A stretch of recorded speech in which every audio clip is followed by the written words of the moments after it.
வணக்கம்.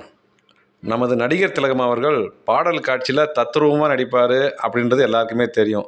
அவருடைய உதட்டு அசைவும், முக பாவனைகளும் அவரையே பாடுற மாரி தான் இருக்கும்.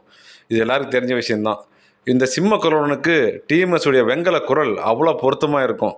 இவரே பாடுன மாரி தான் இருக்கும். இவ்வளோ ரொம்ப புகழ்பெற்ற ஒரு ஜோடி இது. ஒரு முறை சிவாஜி அவர்களுக்கு ஒரு ஆசை வந்தது. என்னன்னா, சொந்த குரலா பாடி நடிக்கணும்னு. அது எப்ப நடந்தது? எந்த படத்துல நடந்தது? என்ன பாடல்ன்றத இப்ப இந்த பதிவில் நான் சொல்றேன். இந்த நிச்சயதாம்பலம்னு ஒரு படம் பார்த்துருப்பீங்க, கேள்விப்பட்டிருப்பீங்க. அந்த படத்துல பாடல் கம்போசிங் நடந்த விஷயம் தான் இது.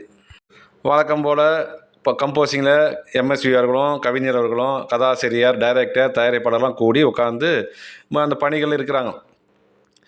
அப்போ எதிர்பாராத விதமாக சிவாஜி சார் ரெக்கார்டிங் தியேட்டருக்கு வரார். அவர் எப்போவுமே அவருடைய படத்துக்கு கம்போசிங் வரமாட்டார். எம்ஜிஆர் அவர்கள் வந்து அவர் தலைமையில் தான் கம்போசிங் நடக்கும். சிவாஜி சார் தலையிட மாட்டார். அது இசையமைப்பாளர் டைரக்டருக்கு அவங்க சொந்த தலையிட மாட்டார். எதிர்பாராத விதமாக இந்த கம்போசிங் வந்துடுறார். வந்து தயாரிப்பாளர் கூட போய் உட்கார்றார். எம்எஸ்வி அவர்கள் வந்து சுறுசுறுப்பாக இயங்கிட்டு இருக்கிறார். அவர் அந்த கம்போஸ் பண்ணி பாட்டு வரிகளை மீட்டருக்கு செக் பண்ணி அந்த இசையமைப்பு கோர்ப்பு வேலைகளெல்லாம் அவர் பிஸியாக இருக்கிறார். அந்த நேரத்தில் திரும்பி எம்எஸ்வி அவர்கள் திடீர்னு திரும்பி பார்க்கும்போது சிவாஜி சாருக்கும் தயாரிப்பாளருக்கும் ஒரு கான்வர்சேஷன் போயிட்டுருக்குது. குசு குசுன்னு ஏதோ பேசியிருந்துக்கிறாங்க. அதை கவனித்து அவர் கூப்பிட்டுக்கிறார். கூப்பிட்டு, என்ன விஷயம் சார், ஏதாவது மெட்டு பிடிக்கலையா, இல்லை பாடல் வரிகளை மாற்றணுமா, இல்லை பாடலே மாற்றணுமா, எதாக இருந்தாலும் ஓப்பனாக சொல்லுங்கள், அதுக்கு போய் எது என்ன தாராளமாக செஞ்சிடலான்னு சொல்லியிருக்கிறார்.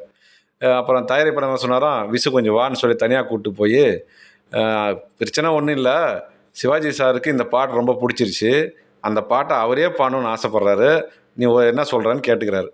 அவருக்கு ரொம்ப சந்தோஷம். ரொம்ப நல்ல விஷயம் தானே. எப்பவுமே வந்து டிஎம்எஸ் வாய்ஸ் தான் அவர் ஆக்ட் பண்ணியிருக்கிறாரு.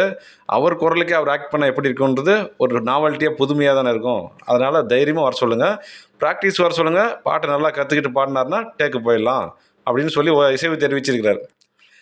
சிவாஜி சார் அவர்களும் ஒரு 2-3 நாள் தொடர்ந்து வந்து பாட்டை வந்து ப்ராக்டிஸ் பண்ணியிருக்கிறாரு. அப்போல்லாம் அப்படி தான், எந்த பாட்டாக இருந்தாலும் எந்த பாடகராக இருந்தாலும் இசைக்குழுவோடு சேர்ந்து ஒரு 3 நாளாவது ப்ராக்டிஸ் பண்ணுவாங்க.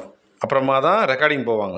இப்போ இருக்கிற வசதி அப்போ இல்லை. அதாவது தனித்தனி ட்ராக்கு, மியூசிக் தனி ட்ராக்கு, பாடுறது தனி ட்ராக்கு, பிட்டு பிட்டாக பதிவு பண்ணுற வசதிலாம் இப்போ இல்லை. அதனால் அந்த மாதிரி இவர் போய் 3 நாள் பயிற்சி எடுத்துகிட்டு இருக்கிறாரு. நல்லாவும் பாடியிருக்கிறாரு. எம்எஸ்சிக்கு திருப்தி தான். அடுத்த நாள் வந்து ரெக்கார்டிங்கு கால் ஷீட் வாங்கிட்டாங்க. காலையில் எல்லாம் வந்து கூடி அசம்பிள் ஆகி வெயிட் பண்ணுறாங்க. சிவாஜி சார் வந்து எப்போவுமே பங்க்சுவல் டைமுக்கு வருவார். 8 மணிக்கு ஷூட்டிங்னா ஒரு 6 மணிக்கு வந்து மேக்கப் போட்டு உட்காரக்கூடியவர். யாருக்காக யாரும் வெயிட் பண்ண மாட்டாங்க. இந்த ரெக்கார்டிங் சீக்கிரம் வந்துட்டார். வந்து ஏதோ ஒரு மாதிரியாக ஃபீல் பண்ணி உக்காந்துருக்கிறாரு. அவருக்கு என்னமோ ஒரு மாதிரி பண்ணியிருக்குது. சரி, எழுந்து போய், இல்லை இன்றைக்கி நான் பாடல, நாளைக்கு வரேன் அப்படின்னு சொல்லிட்டு போயிட்டார். அவங்களும் சரி ஏதோ பிரச்சனை போல இருக்குது, நாளைக்கு வரட்டுன்னு சொல்லி மற்ற வேலை பார்க்க போயிட்டாங்க. அடுத்த நாளும் கூடினாங்க. சிவாஜி சார் எப்பயுமே கரெக்ட் டைம் வரவர், அன்றைக்கி அவர் வரல. எல்லாருக்கும் ஆச்சரியம். சரி, ஃபோன் பண்ணி கேட்கலான்னுக்கும் போது ரெக்கார்டிங் தியேட்டருக்கு சிவாஜி சாரே ஃபோன் போட்டிருக்கிறாரு. ஃபோன் போட்டு தயாரிப்பாளர் தான் கிட்ட பேசினாராம். ஏன் சார் வரல, உங்களுக்காக தான் வெயிட் பண்ணுறாங்கன்னு சொல்லும்போது, இல்லை சார், நான் இந்த பாட்டை பாடல, நீங்கள் டிஎம்எஸ்ஸை வச்சே ரெக்கார்ட் பண்ண சொல்லுங்கள் அப்படின்னு சொன்னாராம். ஏன்னா நல்லா தானே பாடினீங்க, எல்லாருமே நீங்கள் பாடணும்னு ஆசைப்பட்றாங்க, தயவுசெய்து வாங்கண்ணே அப்படி சொல்லி கம்பல் பண்ணிக்கிறாரு. இல்லைங்க, நான் சரியாக பாடலைன்னா விசு வந்து திருப்பி டிஎம்எஸ் கூப்பிட்டு பாட வச்சுருவான், அதனால் எனக்கு ரொம்ப தர்ம சங்கமனாக போயிடும், எனக்கு என்னமோ பயமாக இருக்குது, அதனால் எதுக்கு வம்பு, நீங்கள் நேராக டிஎம்எஸ்ஸே பாட வச்சுருங்க அப்படின்னு சொல்லி பின்வாங்கிட்டார். வந்து எம்எஸ்விகிட்ட சொல்லவும் சரி, அவரும் சமாதானம் அடைஞ்சு டிஎம்எஸ்ஸை கூப்பிட்டு அவருக்கு வந்து பாட்டை சொல்லி கொடுத்து ரெக்கார்ட் பண்ண முயற்சி இது பண்ணியிருந்தார், ஆரம்பிச்சிட்டார். அப்போ ட்ரூப்பில் இருந்த ஒரு நல்ல மனுஷன் எம்எஸ்சி அந்த டிஎம்எஸ் கிட்ட போய் போட்டு கொடுத்துட்டாரு. இது முன்ன உங்களுக்கு முன்னாடி இன்னொருத்தர் வச்சு பாட வச்சாங்க, சரி வரல தான் உங்களுக்கு கூப்பிட்டுருக்குறாங்க அப்படின்னு மொத்தமாக 19 போட்டு கொடுத்துட்டு போயிட்டார். ரொம்ப நல்ல மனுஷனாக இருக்குது. உடனே டிஎம்எஸ் தெரியுமா தெரியாதா, அவர் முருகமனை ஏறிட்டார். ஏன் விஷயம், நான் எல்லா பாட்டும் நல்லா தானே பாடினேன், ஏன் திடீர்னு இந்த மாதிரி பண்ணேன், வேற ஆளை கூப்பிட்டு எதுக்கு பாட வச்சேன்னு சண்டை போட்டிருக்காரு. இல்லைன்னா வேறு பாடகர்லாம் வரல, சிவாஜி சாரே ட்ரை பண்ணார், அவருக்கு வந்து உங்களை மாதிரி வராது, நீங்கள் பண்ண நல்லா இருக்குன்னு அபிப்பிராயப்பட்டு உங்களே பாட சொல்லிட்டாரு அப்படின்னு சொல்லி சமாதானப்படுத்தி பாட வச்சுக்கிறார். இதுதான் நடந்த மேட்டர்.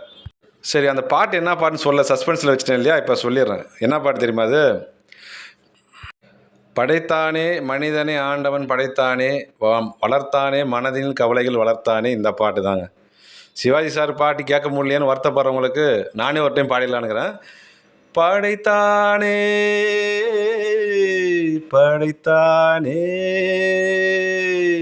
மனிதனை ஆண்டவன் படைத்தானே. கோச்சிக்காதீங்க. இதுக்கு பதில் சிவாஜி சாரே பாடிலான்றீங்களா? அதுக்கெல்லாம் கோச்சிக்கக்கூடாது. ஏதோ ஒரு வித்தியாசமாக இருக்கட்டும் மாதிரி நானே ட்ரை பண்ணேங்க. சரி, இதுக்கெல்லாம் கோச்சிக்கக்கூடாது. ரைட்டா? சரி, பிடிச்சிருந்தா லைக் பண்ணுங்கள், ஷேர் பண்ணுங்கள், சப்ஸ்கிரைப் பண்ணுங்கள். நன்றி, வணக்கம்.